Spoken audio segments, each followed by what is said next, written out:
दोस्तों मोबाइल तो आजकल हम लोग सभी यूज करते हैं और साथ ही साथ मोबाइल के साथ हम लोग यूज करते हैं पावर बैंक को।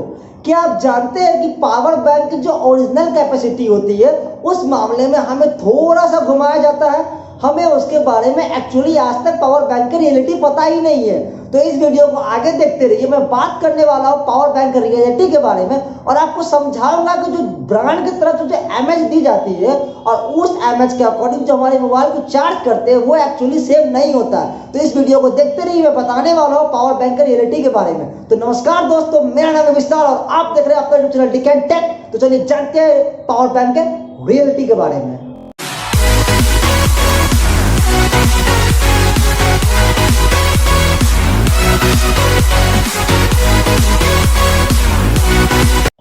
तो देखिए दोस्तों, एक्चुअली होता क्या है। सपोज कीजिए कि हमारे पास एक आइडियली 4000 mAh की मोबाइल की बैटरी है जो लगभग नॉर्मल फोन में देखने को मिलती है और हमने एक मोबाइल फोन को चार्ज करने के लिए एक 20000 mAh का पावर बैंक खरीदा। हमने थोड़ा सा दिमाग लगाया, कैलकुलेट किया कि हमारे 20000 mAh की पावर बैंक है और हमारे पास 4000 mAh की मोबाइल है, तो हम इस मोबाइल को आराम से 5 बार इजिली चार्ज कर सकते हैं। क्या रियलिटी में कभी ऐसा हो पाया है? नहीं। क्या लाइफ में कभी ऐसा हो सकता है? बिल्कुल नहीं। तो इसका मतलब क्या ब्रांड हमें बेवकूफ बना रहे 20000 mAh की बोल के?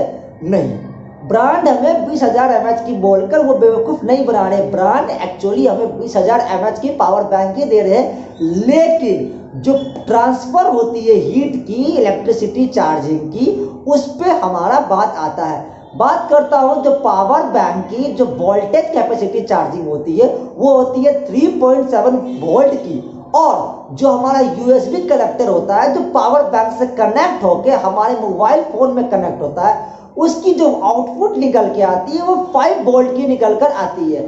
अब एक्चुअली जो 5 वोल्ट की आउटपुट आती है उसमें बहुत सारे हीट ट्रांसफर होती है। तो आइडियली केस में जब वो 5 वोल्ट पावर बैंक से हीट कनेक्शन लेकर उसको सप्लाई करके मोबाइल फोन में लाता तो वो 4.2 या 4.4 वोल्ट के बीच में वो चार्ज को करता है। तो हम ऐसा कर सकते हैं कि जो चार्जिंग कैपेसिटी होती है 5 वोल्ट की, उसकी आइडियल कैपेसिटी होती है 4.2 से 4.4 के बीच में।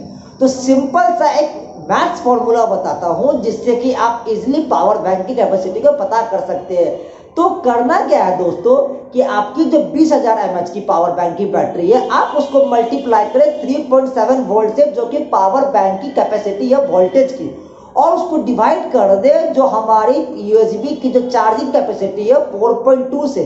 तो जो आपका जो वैल्यू निकल के आएगा वो वैल्यू एक्चुअली आपका आइडेंटिटी वैल्यू होगा, यानी आइडियल वैल्यू होगा जो आपका नॉर्मल वैल्यू बताएगा। लेकिन अभी भी जो वैल्यू निकल कर आई है वो वैल्यू एक्चुअली अभी भी पूरी तरीका से सेफ नहीं है। क्यों भाई?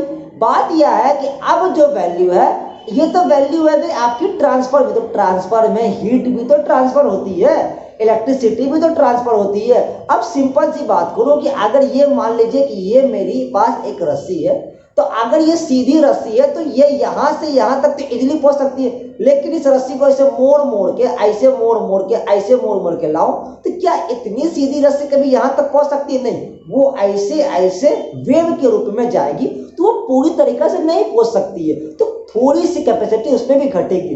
तो उसी तरीका से पावर बैंक भी काम करता है। तो पावर बैंक हीट्स को ट्रांसफर करके इलेक्ट्रिक एनर्जी को एक वेव के रूप में यूएसबी कनेक्टर से होते हुए मोबाइल फोन में लाता है, जिससे जो उसकी एफिशिएंसी होती है वो 20% और घट जाती है। मतलब कि अब जो रियलिटी एफिशिएंसी निकल कर आती है वो आती है 80% के आसपास। तो जो आपने 20000 mAh की बैटरी को 3.7 से मल्टीप्लाई करके 4.2 से डिवाइड लगाया था, तो उसका जो इफिशियंसी निकल कर आती है उसको आप 80% से मल्टीप्लाई कर दे, तो जो आपकी जो वैल्यू निकल कर आएगी वो आपकी रियलिटी वैल्यू होगी, और वो वैल्यू करीबन करीबन आएगी 13000, 14000, लास्ट 14100 के आसपास। तो ये जो आपकी वैल्यू आएगी 20000 mAh से 14000 mAh की, ये आएगी रियलिटी वैल्यू, और इस रियलिटी वैल्यू से ही आप अपने मोबाइल फोन को चार्ज कर सकते हैं। तो अब यहाँ पे आप मैथ का इस्तेमाल करें तो 4000 mAh की आपकी मोबाइल बैटरी, 20000 mAh की जो ट्रांसफर होने के बाद जितनी भी हीट ट्रांसफर हुई, जितनी भी सप्लाई है वोल्टेज के साथ साथ,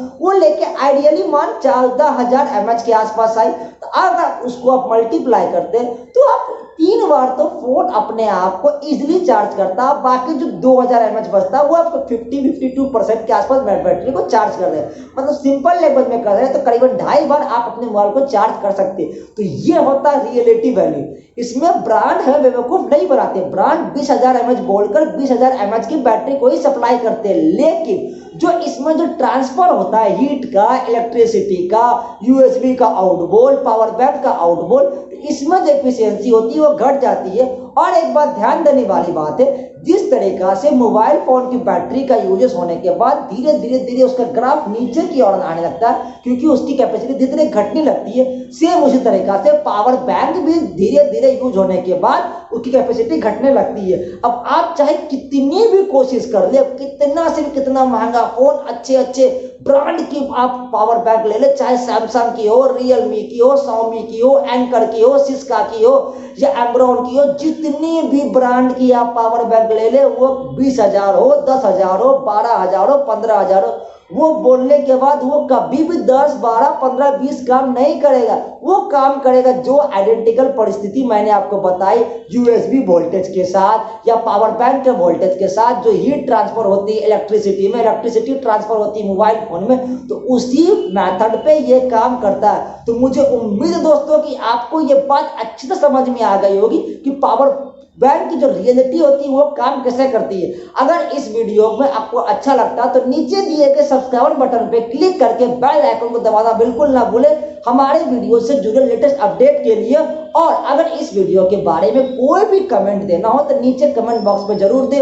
और इस वीडियो को ज्यादा से ज्यादा लाइक, शेयर, कमेंट और इंपॉर्टेंट बात, इस वीडियो को सब्सक्राइब कर दे और बने रहे हमारे अपने YouTube channel tick and tech के साथ। Thank you so much.